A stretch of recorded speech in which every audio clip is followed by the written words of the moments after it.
Hi, welcome to the Sifu Mimi Chan Show. Thanks for joining the conversation.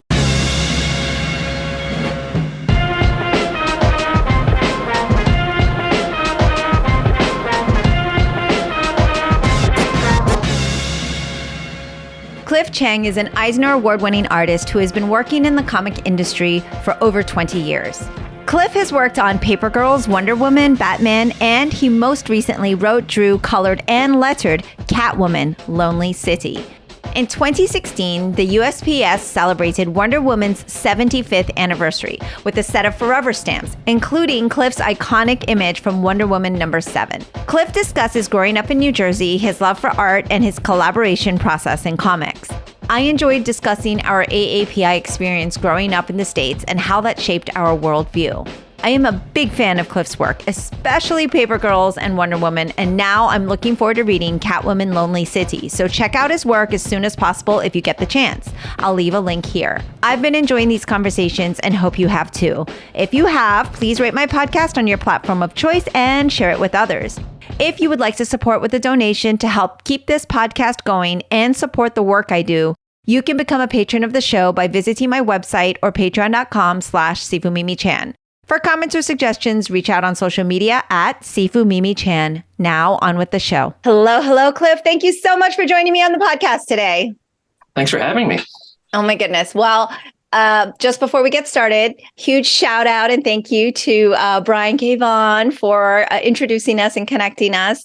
I've been stalking him for several years, and now he's kind enough to allow me to stalk his friends and colleagues. Happy to, and let me know if I can put you in touch with anybody. We'll just keep this going. Oh, you don't know what you've just done, sir. Right. I'll send you my scroll long list at the end of this. No problem. This podcast. No, this is really funny. This actually, there was a time where this used to be called Culture Chat, and I used to talk mainly just about different people and their experiences. My podcast was born out of 2016's kind of political, frustration personally, and just a lot of things going on. But what do you mean? I'm not sure I follow. What happened in 2016? Oh my. Right. Yeah. So, and then I ended up just getting really lucky to just talk to all the comic creators I liked, and people were introducing me as Comic Chat to others. Like, oh, well, you go on Comic Chat with Mimi Chan, and I was like, sure, I'll just roll with it. So it's now back. I've kind of like rebranded it and have it a little bit more personal to myself. So hence the Sifu Mimi Chan show. But it is fascinating. A lot of our listeners know, like, I love comics. And so selfishly, I just seek out all the creators that I absolutely adore and admire. So thanks for being here. Oh, yeah. No, it's my pleasure. Yeah. I've actually been a big fan of your work for quite a while, in particular, and I'm sure you hear all this stuff all the time, but obviously, like, it's on my shelf, Paper Girls and your Wonder Woman run, and so those really jump out at me. But I read something really fascinating regarding Wonder Woman because she's had such a variance of artists that have been able to bring her to life and everything. But I saw that the set of forever stamps was kind of modeled after your version of that iconic Wonder Woman image. How did that feel? That was amazing. I hadn't expected it, and honestly, this is just a program that they were doing with the USPS. Yeah. And then when I heard that they had selected one of my covers to use as the basis for one of the stamps, it was just it's like winning the lottery, And it was such a cool image to see, like, just printed and just everywhere like that. And I think, I'm proud of it because I thought it was like a great representation of female strength. And that's one of the things that, I think Wonder Woman stands for. And so as a modern interpretation of Wonder Woman, it was just really flattering and an honor to be recognized that way.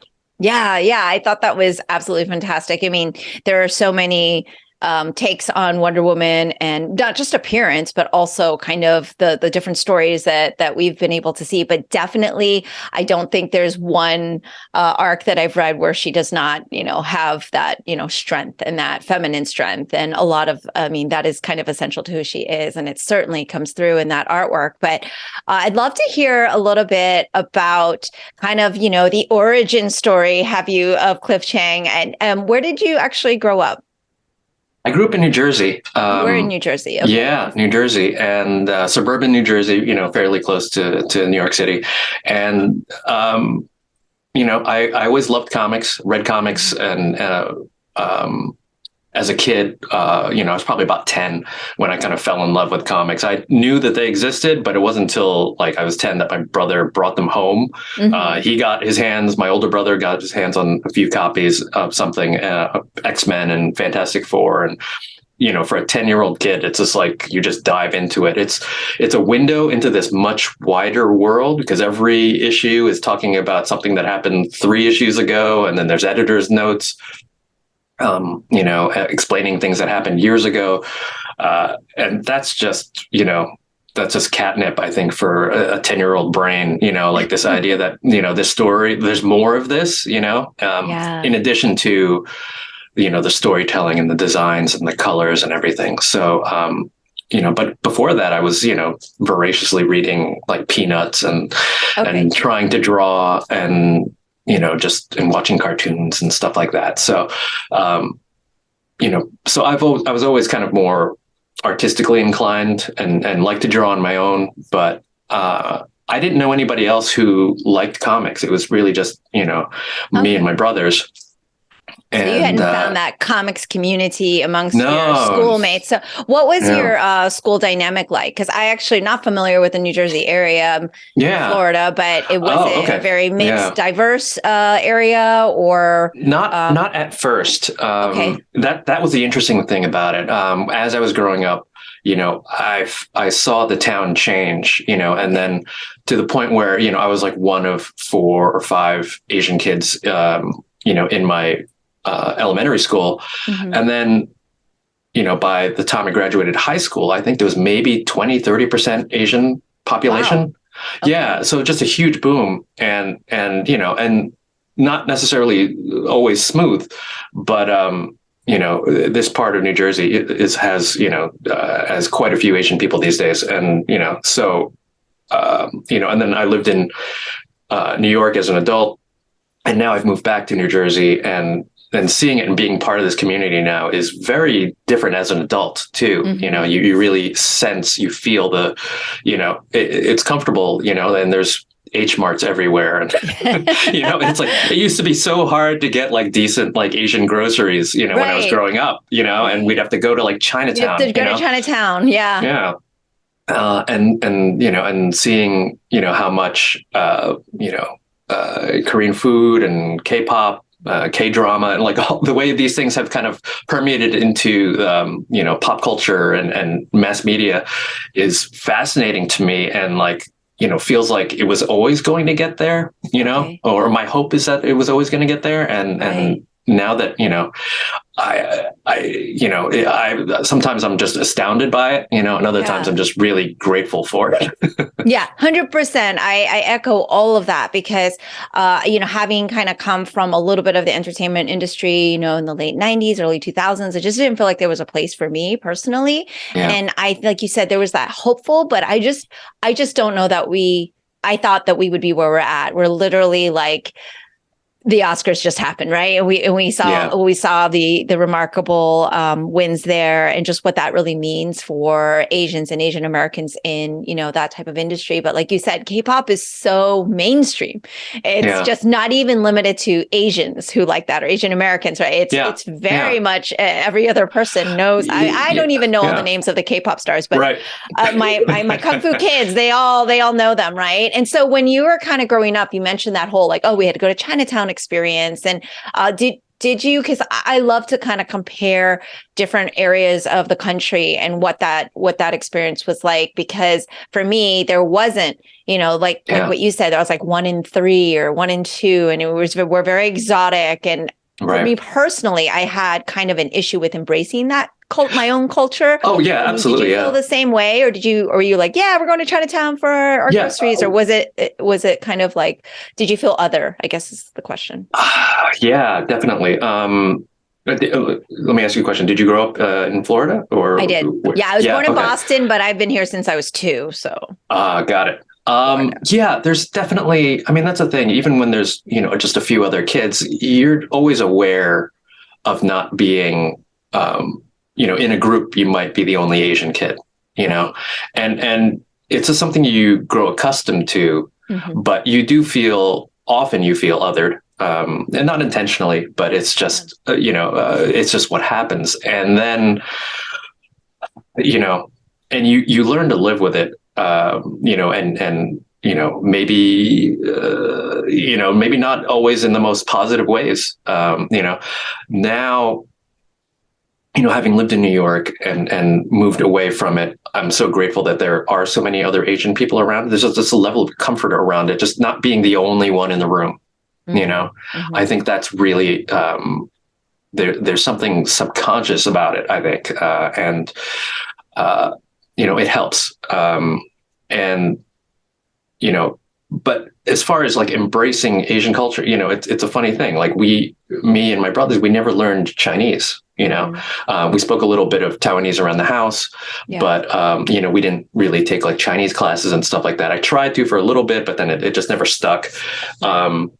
And so we would go to Chinatown or go to, my parents were pretty religious, so go to various churches and things like that, Asian churches.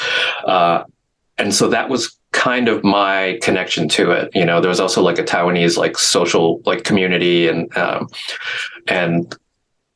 without that, I don't know if I would have had as strong a connection to it. But it was almost like having 2 lives, like there was like my family life, which was so Asian, and then school and friends, and so you're always constantly navigating, and code switching, I guess, and and feeling, going from one place to another, and wondering what the rules are, Yeah, absolutely. And the kind of growth of the Asian American population there that you saw, was that immigrant families mostly moving in, or just people moving into the area? Mostly immigrants, I would say. Mostly immigrants or people moving from New York. So it might have been first. Yeah, I mean, I guess, the large majority were immigrants, but they might have been here slightly longer, or what have you. So, so that made, Right. No. And just to kind of jump ahead a little bit, I've had some really fantastic conversations with other Asian American creators and things like that in comics. And it's kind of funny because we talk about women in comics, and I've had really amazing conversations with people like Kelly Sue DeConnick, but then I have this kind of line where I'm like, wow, there's a lot of really great Asian American comic artists. And I feel like there's, maybe I'm wrong, I don't have the stats, but like a pretty decent number in terms of like, as you look at the scope of things and kind of representation. I was curious on your thoughts on that, if you think that's actually a true statement, or if that's something that you noticed as you kind of went into that industry, and then we'll jump backwards to kind of your all of that. But I was curious because it just jumped into my head as I've had conversations with other artists, and someone actually brought it up, and I can't remember who, so I don't want to misquote. Yeah, I think over the years, there's certainly more and more. I think it's the number has grown quite a bit. As far as I know, and I'm not sure what it is. I think maybe because of our exposure to, Asian culture, where, manhwa and manga and anime and all that stuff has kind of been such a legit, thing for so long, that we kind of grow up with that, and just the kind of, the genre stuff coming out of Asia, having that familiarity with it, or just exposure to it, just kind of, I can see how that leads you to comics. And so, there's quite a few, and it's really, even among that group, it's like a very diverse set of styles too. Not everybody, and everybody draws differently. Everybody, Oh, yes. very, very few people actually, kind of dip into that really, manga inspired look. Everyone's got their own thing going on, which is fantastic. I think that's probably the best thing about comics is that you're asked to express yourself and put your take on things. Right. There's never really like a house style, or character models that you need to be, on model for. It's just, what does your Batman look like? What is your, what do your X-Men look like?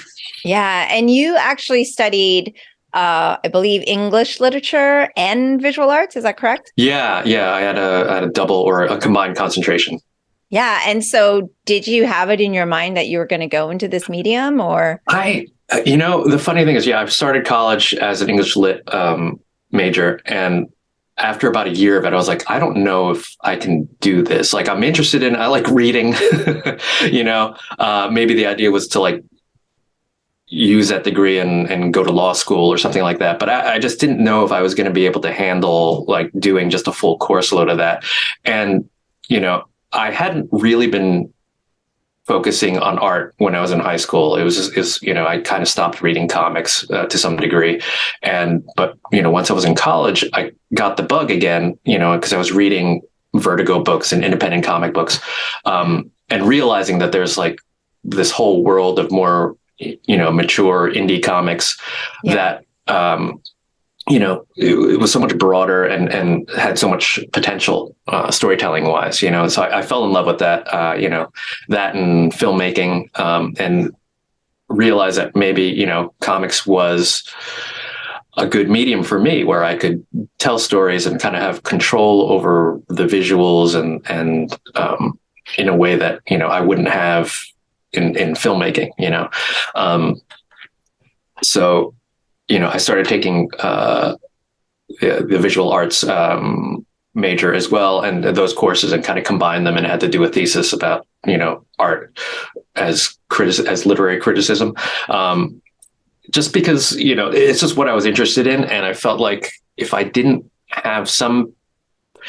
make that my academic passion, I don't know if I was going to make it through. I don't know if I was going to graduate. I needed to have enough of like, nerdiness, hobby stuff in there to some degree. I mean, I'm going to have to throw it out there because I also read that you went to Harvard. Is that correct? Yeah. So, I mean, going to the stereotypical, Asian American experience, I want to ask if your parents were thrilled that you ended up going into art in general, like art, or but they must have been happy you went to Harvard at the very least. Yeah, I mean, they knew I was never going to be pre-med, that was not, I was just never that type.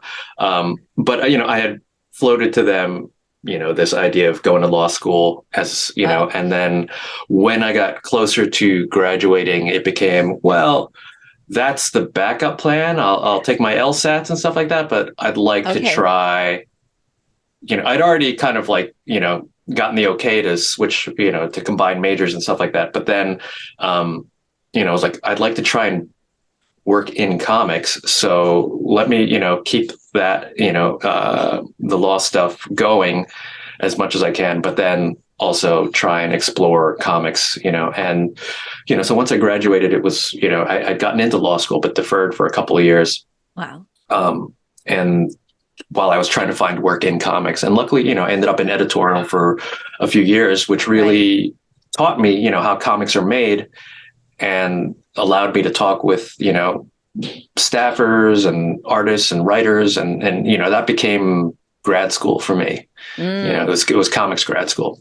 Yeah. And what was the reaction from your parents, if you don't mind me asking? Because people Confusion. don't understand. Yeah, people don't understand as an Asian American, like you're afraid to tell your parents you want to do something else. I'm like, hi, I want to go to California and pursue acting and movies. They're like, what? Yeah. This is your path. I think people, even as a full grown adult, like as a 40-something woman, I'm still afraid to tell my parents things. And I think a lot of people don't understand that dynamic, except for other Asian Americans, usually, not to be stereotypical, but there's something there. I never knew like how hard my parents would come down on it one way or another, really. Okay. I suspected that they would kind of be okay with it. But it just, for me, there was no other option, so it was like, I just have to tell them at some point, Yeah.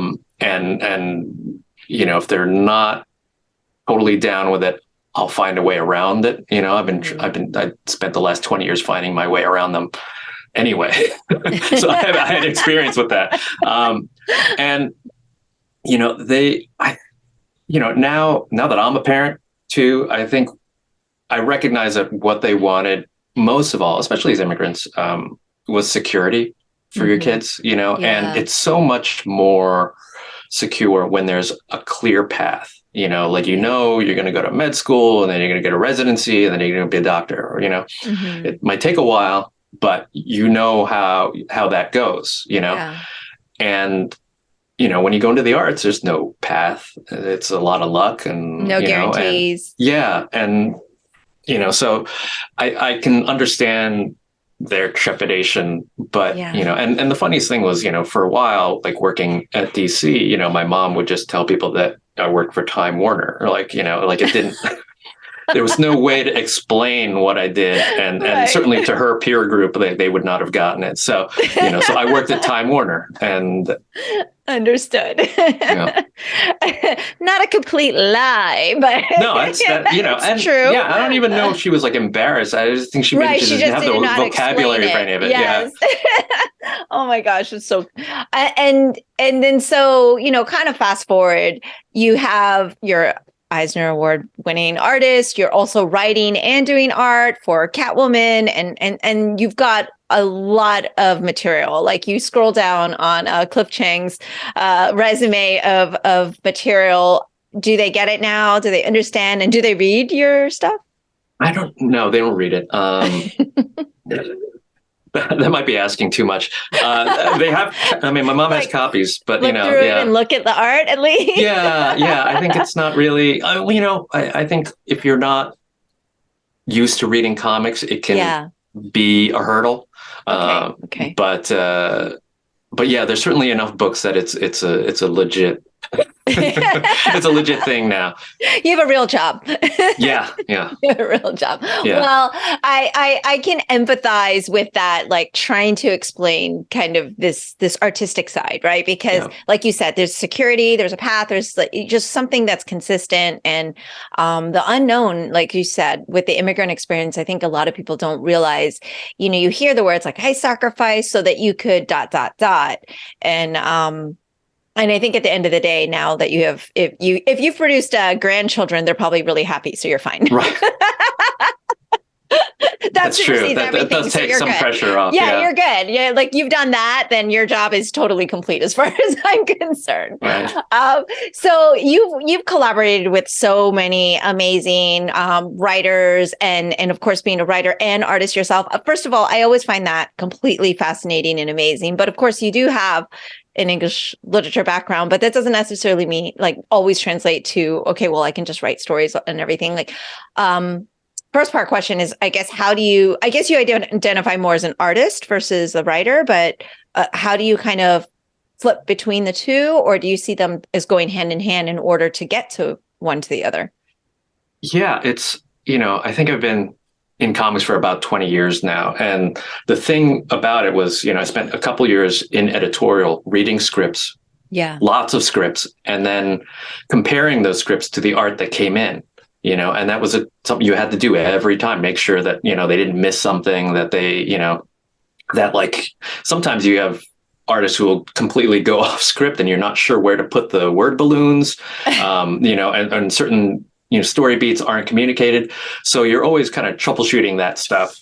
And, and then as an artist myself, just reading scripts constantly, like I'll read it once to just find out what's happening. And then I have to read it again to do little thumbnail drawings to figure out the storytelling from panel to panel, and then I'm reading it again as I'm penciling, and I'm reading again as I'm making. So I end up reading that script like multiple times, probably more than anybody other than the writer, really.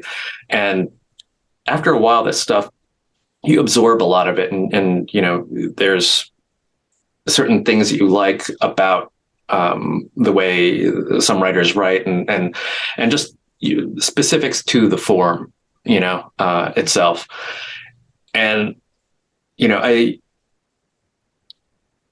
I guess, as, I've recently, started writing myself, but in a way it's all part of storytelling, Okay. and whether or not the words originated with me, I'm always trying to like get the most out of the text, and combine it, or render it in a way that visually brings another layer to it, or another effect. So, it seemed natural that I would start writing at some point, but I just kind of never took the reins on it until recently.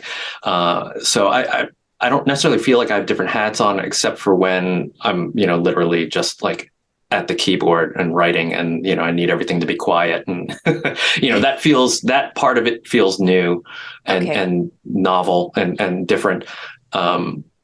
Compared to, being hunched over a drafting table, which, I've spent many hours doing. Yes, you have. And I have so many little questions I want to ask about your process and everything. So when you're drawing, can you listen to things, music, and have stuff on? But when you're writing, we need silence. Yeah, it's, partially, I could see it being less familiar with that aspect of it, but also I need to hear the characters. I need to, see the story in my head, and it's kind of too much to have other things going on at the same time. Yeah. But when I'm drawing, no problem. What do you listen to when you're drawing? Anything. It's kind of, it's funny. You spend, I used to, I briefly assisted Walt Simonson. I would go over to his house, and I'd met him while I was in editorial, and asked him if he needed some, help doing stuff. And he was like, sure, come on, come along. And I would just kind of hang out at his house, and we'd eat pizza. And then I would like do some rough, drawings for him to fix, on his own pages. But he said that, drawing is so painful that you only get to drawing when the pain of not drawing is greater than the pain of drawing. So you spend so much time procrastinating to the point where you have to draw. And I see where he's coming from, because it's like the drawing is not easy. And then it is this very self-critical process where you're constantly having to judge, is that right? Do I need to redo it? And it's so many choices and decisions that it is exhausting, mentally. So when I am drawing, I have to do whatever I can to just make sure I sit in the chair. So if it's podcasts or music or YouTube or TV shows that I've watched already and don't need to pay attention to, that helps. Just keeping me in the chair. I see. So that actually is not a distraction. It actually helps kind of ground you to what you're doing. Yeah. Otherwise, it's, the temptation to just get up and do something else is really too great, because you just get antsy, or maybe that's just me getting older. I don't know. No, I don't think so. What are a couple podcasts that you listen to? I mean, lately it's mostly like comics podcasts.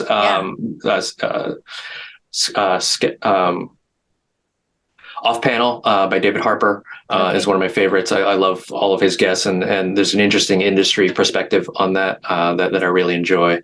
Cool. And then just random things. Just looking for anything. Exactly. Anything to keep you in the chair, as you say. Yeah.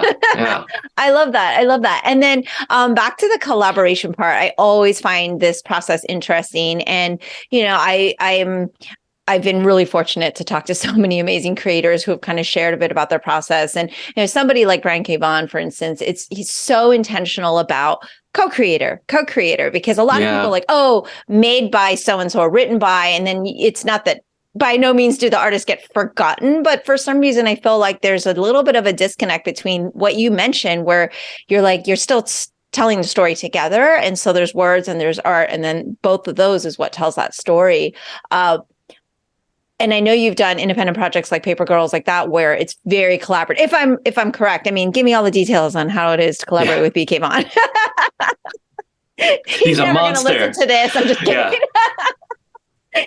He's just a slave driver. He's like, more pages, Yes, more, yeah, faster right. now. Where are these pages? Yes. It's Brian's incredibly generous.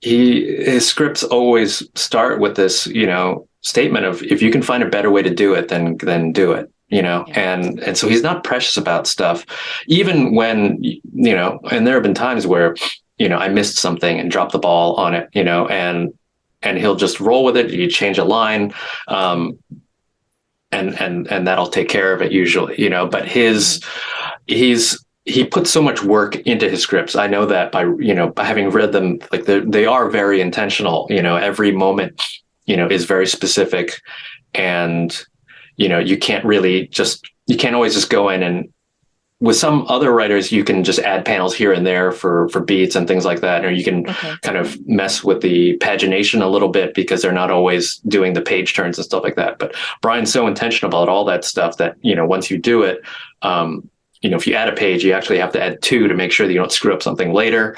And I appreciate that so much because he's put 100% effort into his script, and then he passes it along to me, and so he expects, and I owe it to him to do my best on it and to respect the work that he's done there. So I see my job as trying to pull the most out of it that I can. How can I plus it? How can I make sure that we don't lose any of this subtlety that he's gotten there?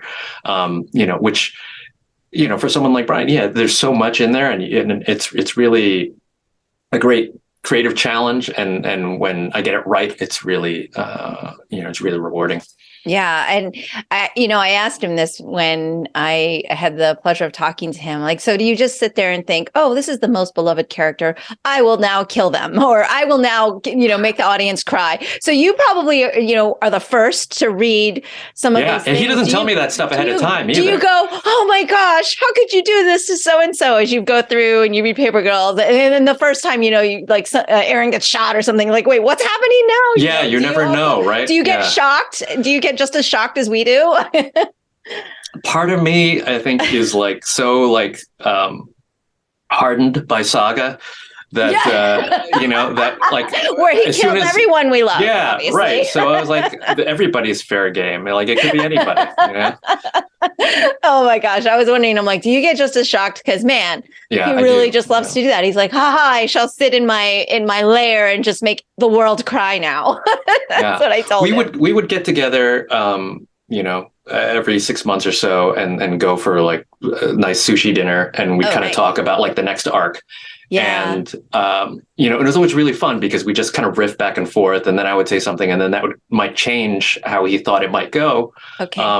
But then that would kind of be all that we would, discuss it. And then I would get the scripts, and he wouldn't tell me about it at a time. So when I'm reading it, it's really fresh, and I can react to it, and so I'm the first reader of it, and I get to be shocked. Yeah. And which is great because I can then think to myself, like, how should the reader be feeling? How do we set this up for the maximum, kind of impact? That's fantastic. That's fascinating, because now I just have a vision of like, over spicy tuna roll, this is where so-and-so gets killed off, or this is where the impetus for this crazy robot out of nowhere, happens. But and how does that differ? Because you also have worked in, I don't want to say traditional, but not like the bigger, work for hire. Yeah, work for hire, where it's like you maybe don't even get the same collaboration, right? And like sometimes I've heard that you don't even get to talk to the writer necessarily. It's like, nope, here's your thing. We need this done. Kind of on a time for. It's very, very time sensitive, and the process is quite different, right? Like you switch gears again. Yeah, I think it can be that way. I think when it's the least successful, it is that way, where everybody's siloed off from each other, and you're just kind of servicing trademarks, right. And that's a sad way to make art, but you're just making product then. But I've been really lucky where, everybody I've worked with really cares about what they do, and and because of that, it becomes this collaboration. Even if I don't speak to them that much. If I have a question, I'll reach out. And I mean, from my time in editorial, I know that you need that level of communication going back and forth, or else, I'm not sure what it is. There needs to be some level of like personal connection, I think, in between the creative team, But just knowing that everybody cares so much about the end product, and that and you respect everybody's efforts and where they are in the workflow, and you're working together as a team. I think those are really valuable things, and it can be different, but it doesn't. It can be sterile, the way we were talking about, but it doesn't have to be. And I think making sure that you're always talking to your writers when you need to, and keeping that in mind, top of mind, really, is the best thing for those kinds of books. Yeah. And I was curious because you've gotten to, draw some of the, the big heroes, the Batmans and the Wonder Womans and the Catwoman. And were any of those comics what you read when you were younger? Like, do those characters cross over? Or are you drawing now what some of the things you read when you were younger? And is that surreal? If so? Yeah, it is. It was certainly more surreal like earlier on in my career. I think, right. Yeah. The funny thing is, I've done. I've been lucky to work with DC so much over the years. I was exclusive. I was under contract with them for like almost 10 years, and and I've gotten to draw all the major characters and things like that. But, and I grew up, loving the Super Friends cartoon, Okay. Yeah, of course. And so like those versions of the characters are kind of like, burned into my brain. And, once you've drawn them, you feel like I don't feel the same like burning need to have draw everybody in the DC pantheon these days, because I've had a chance to do it, but it's it is funny to kind of realize that that my version of those characters is out there somewhere, and that's really great. I think especially with Wonder Woman, I hadn't expected at all to be working on Wonder Woman, but then when that chance came around, we really embraced it. Back to your question before, I think Brian Azzarello and we treated that book as if it were a creator-owned book. We really tried to make it our version. Yeah. And, it's different from, many of the other Wonder Woman comics that have come before, but there was, that level of care and attention from us, is something that we bring to all of our projects. And just because it's Wonder Woman and because, we didn't treat it any differently. Speaking of Brian Azzarello, he has not come on the Sifu Mimi Chan show yet. So, if he would like to, it would be great.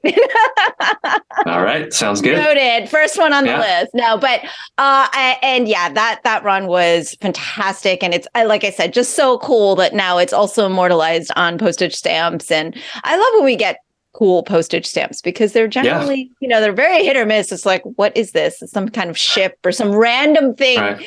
So I love when it's something cool like Wonder Woman, or I remember they had those like Year of the Dragon ones, and it was like this really cool dragon art. So loving all of that. I would love to talk a little bit more about what brought you to Catwoman Lonely City, because that's just, hey, I'm going to do it all. Yeah, that was that's kind of crazy to be able to have to do everything, but also have the ability. So congratulations, first of all. So thank you. Yeah. That project was a bit of a surprise. As Paper Girls was winding down, I wasn't sure what I was going to be working on next. And then the editors of the DC Black Label reached out to me, and specifically, is there something you would want to write and draw? And I've been thinking about it for years, but just never really had the courage to pitch something. And it was always easier to just work on a book with a bunch of collaborators as well. You just know you're comfortable, but this seemed like, well, if I'm going to do it, I should do it now, and I've, over the course of working, you kind of come up with all these little pet theories about how comics should work and what, things you'd like to try out. And this was, kind of my sandbox for it. And, they asked me, do you have a giant epic, story involving the entire DCU? Would love to see you design all the characters and, something like Darwin Cook's New Frontier, I love Darwin's work so much. And it's just, I spent 6 months trying to figure out what my version of that would be like, and I had nothing. And I realized that, those kinds of stories, as much as I enjoy reading them, they're not necessarily the ones I like to tell. I really do like focusing more on individuals and smaller moments that really show character in subtle ways. And,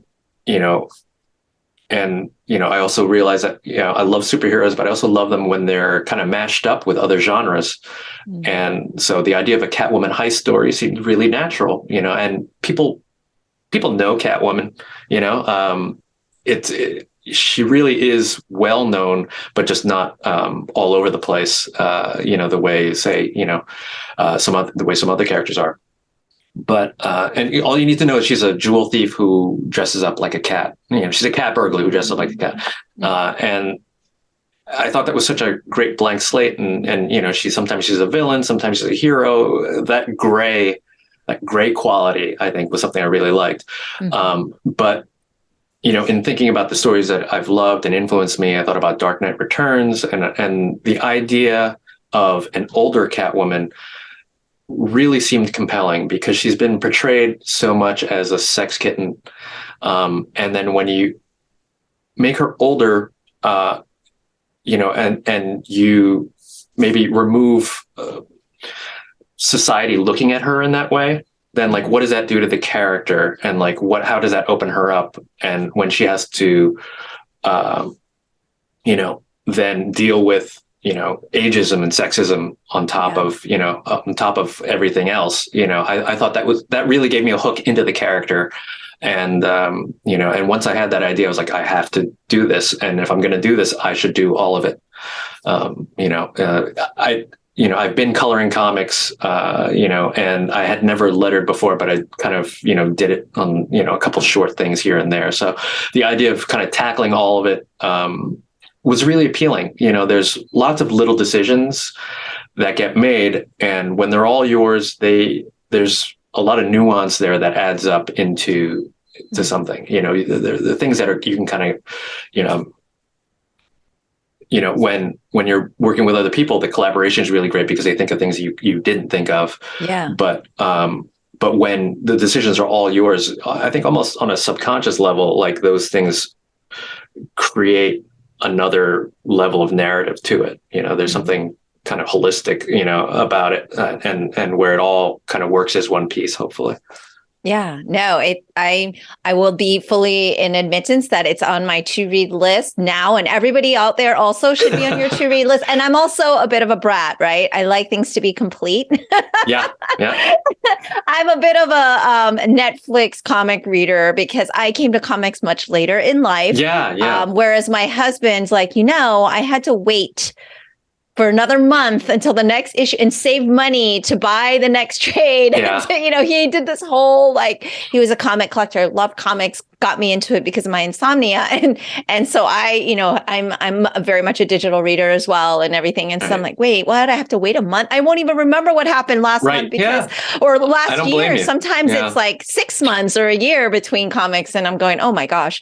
And he goes, yeah, that's why you reread it. He's like, my comic had been reread thousands of times, and that's why you know so much about the characters.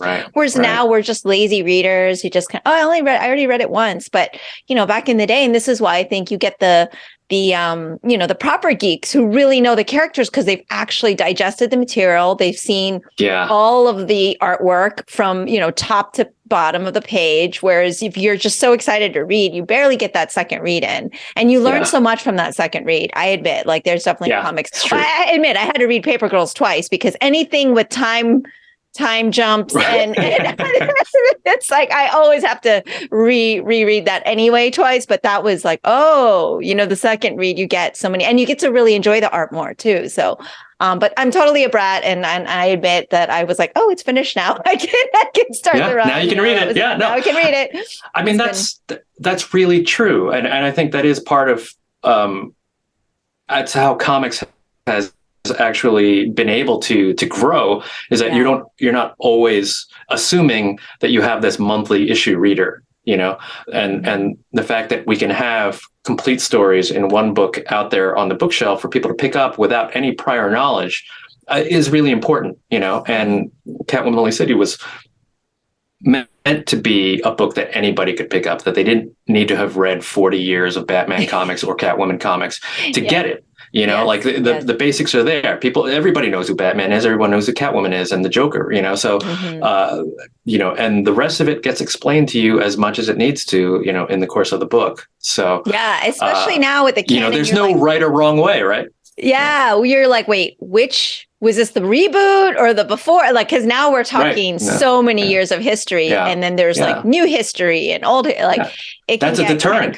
It can get very crazy and difficult. Right. Yeah. And I think it's finally changed, and you could correct me if I'm wrong, because there was a moment probably in the earlier 2000s where, you're a purist, right? If you didn't know all of the, all the stuff from before, then you didn't really love the character. I think now, like you said, it's more accepted, and maybe creators have changed to that where, hey, our readers out there are not the monthly readers. Like, we have to adapt to the demographic a little bit as well, right? Like, because I think our time, also our attention spans have changed so much. Yeah, right.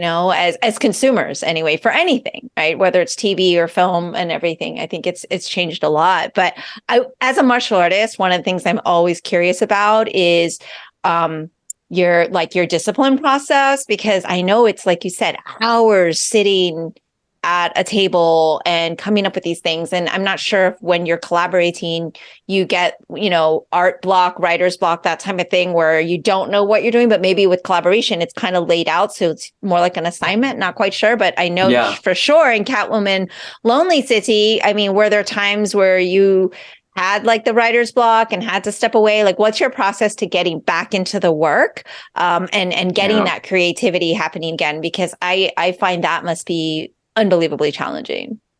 Yeah, I gotta say, I've never experienced a block. I've been lucky enough. I mean, because I'm getting a script, and then there's there are your marching orders, and you just have to find the best way, of visualizing it.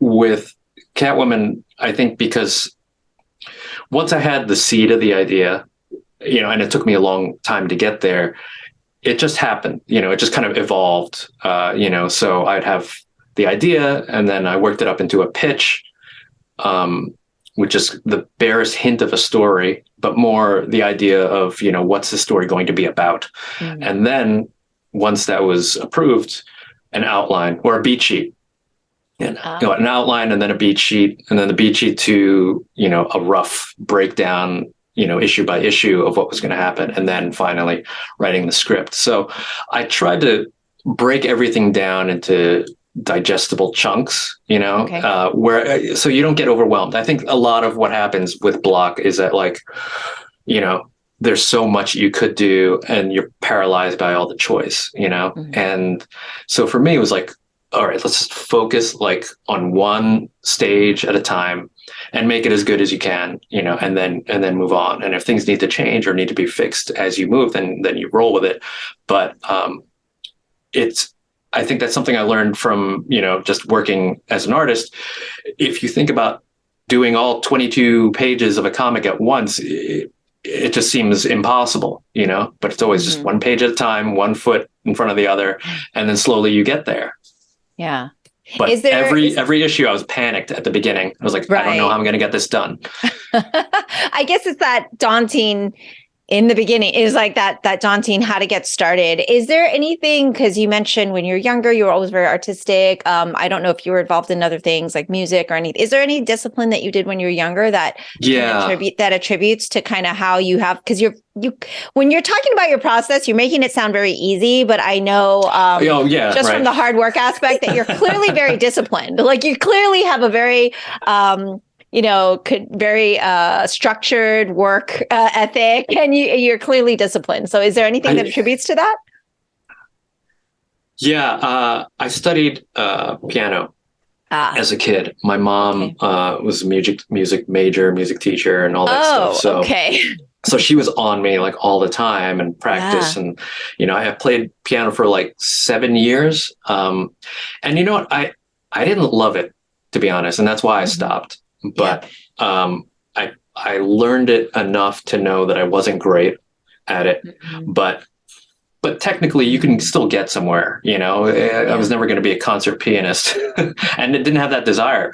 But, I learned enough about music theory and had enough, kind of manual dexterity to get to some slightly more difficult pieces.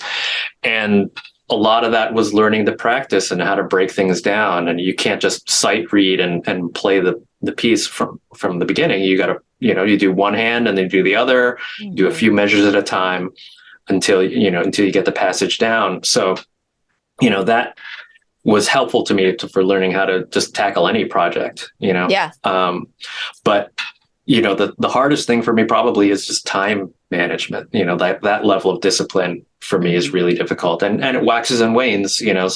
Sometimes I'm really on it. I mean, I can get to drawing early enough in the day that it feels like I'm productive. Yeah, that's the funny thing is, like, I'm not really a morning person, but if I get to the drafting table and can put in a few hours before noon, that's an incredibly productive day. And in that 3 hours or whatever, 2 hours even sometimes, you get so much more done than if you start at like 1 p.m. and, just racing to get, and work into the night. So it's just one of these funny things, but it doesn't feel good. I don't know why. Like, I really enjoy working late at night. I've always enjoyed that. I don't know whether that's like me making excuses or whatever, but like there's something nice about it being dark and it's like 10 or 11 and it's just you and the page. There's something very contemplative about it. But maybe that's just kind of, pampering yourself a little bit, because what it really needs to be is you, at a desk with, the sun out and just doing work, getting through, and for a couple hours and just treating it, seriously like that, as opposed to like, this is my hobby kind of thing. And I like doing, it's weird. I'm not sure I don't have a great art practice necessarily. Like it's all work to me. I enjoy it, but like, it's the job. I don't keep a sketchbook. I don't really draw for pleasure. It's an odd thing for an artist. And I've never really done that. I always kind of needed like a job, I needed a goal for it. And so, that might contribute to me being, at least not being so precious about it, and making sure that I just get the work done. Yeah.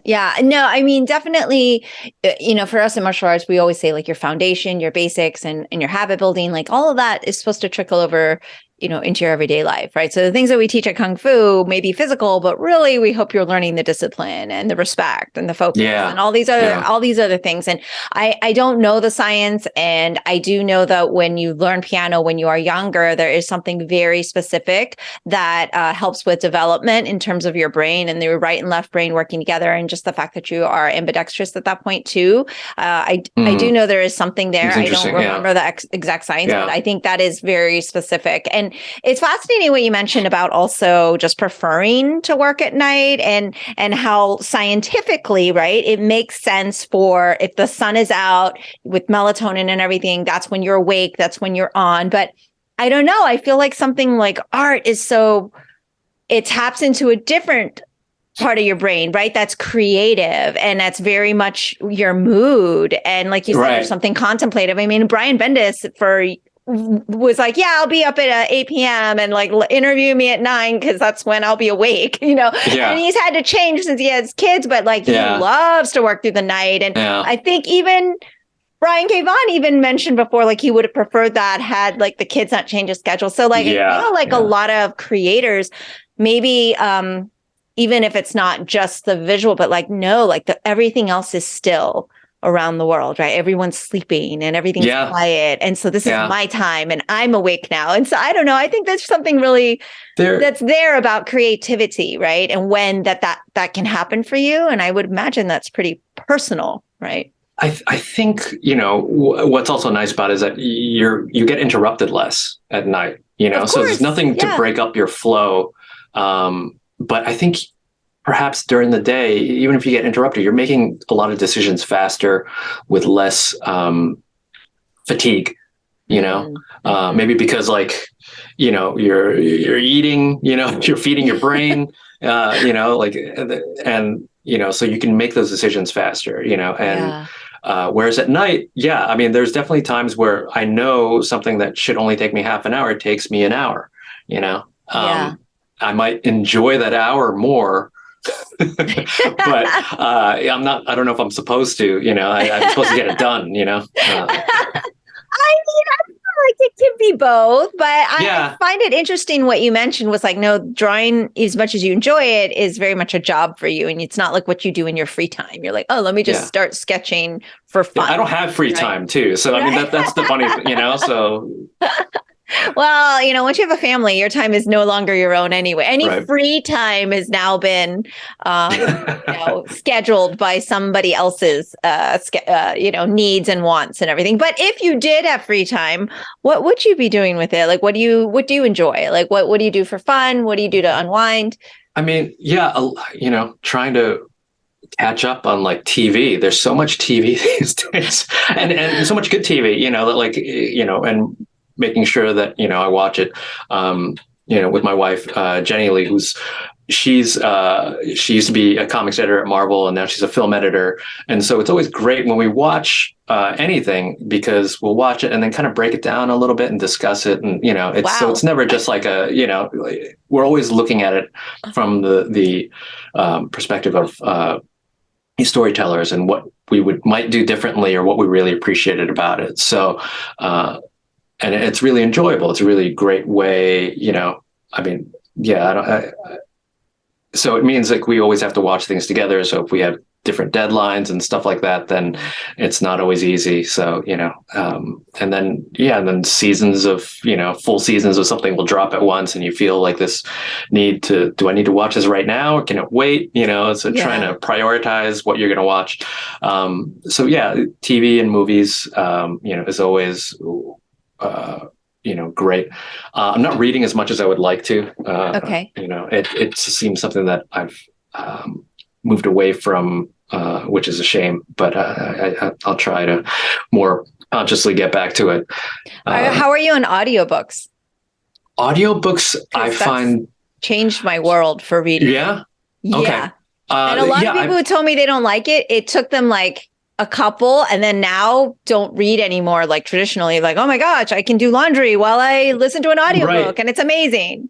Yeah, it depends on the book, I think. There are certain times where I have listened to audiobooks, particularly with any sort of memoir or biography. I think that helps a lot. Especially if they're reading it. Yeah. Yeah. So like listening to Bruce Springsteen or something like that, that 18-hour, audiobook of his, is fantastic because he's just telling his stories, other books, prose, like really well-written prose, I really appreciate that. And I love reading it, and seeing the words on the page because I feel like I can recognize the construction of it better.